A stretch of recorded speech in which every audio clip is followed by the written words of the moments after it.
शहर के लोगों को रामनवमी पर नकली शराब पिलाने की योजना को मंगलवार को एक्साइज डिपार्टमेंट की ओर से धराशायी कर दिया गया।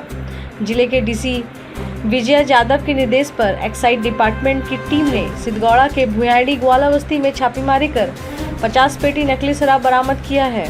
इसका मूल्य 3 लाख रुपए बताया जा रहा है। शराब बरामद करने के बाद एक्साइज की टीम ने देखा कि नकली शराब में मैकडॉवल और ब्लेंडर प्राइड का लेबल लगा हुआ है। सहायक उत्पाद निरीक्षण प्रवीण राणा का कहना है कि अगर टीम समय पर नहीं पहुंचती तो इस शराब को रामनवमी के दिन खपाने के लिए रखा गया था।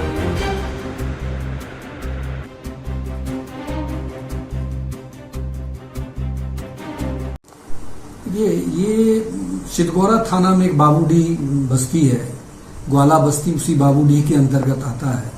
हम लोग गोपनीय सूचना मिली वहाँ कोई वीरान घर है जिसमें अवैध शराब का कारोबार हो रहा है। तो हमारा टीम ने वहाँ रेड किया। रेड करने पर हम लोग देखते हैं जो वहाँ अवैध शराब बनाने की एक मिनी फैक्ट्री लगाए हुआ है। इसके पास बोतल है, ढक्कन है विभिन्न टाइप का, उसका रेपर है, उसमें जो होलोग्राम लगाते हैं वो नकली है, रंगीन शराब बना हुआ है। तो 500 लीटर के आसपास, और दूर से ही देखने में उसका जो वहाँ संचालक होता है या जो लेबर किस्म के रहते हैं जो बोटलिंग करते हैं वो भागने में सफल हो जाते हैं। ये सही है, वो भागने में सफल हो जाते हैं, लेकिन मैं उन लोगों पर केस कर रहा हूँ।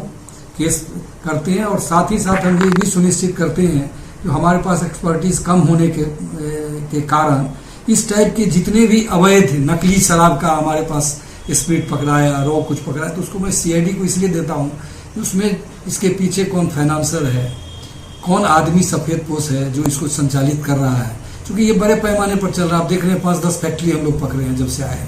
इसमें पैसा कमाने का क्विक होता है। गांव घर में शराब बना के भेज दिया, वहाँ दुकान उपलब्ध है नहीं, लोग शराब रंगीन शराब के नाम पर खरीद लेते हैं।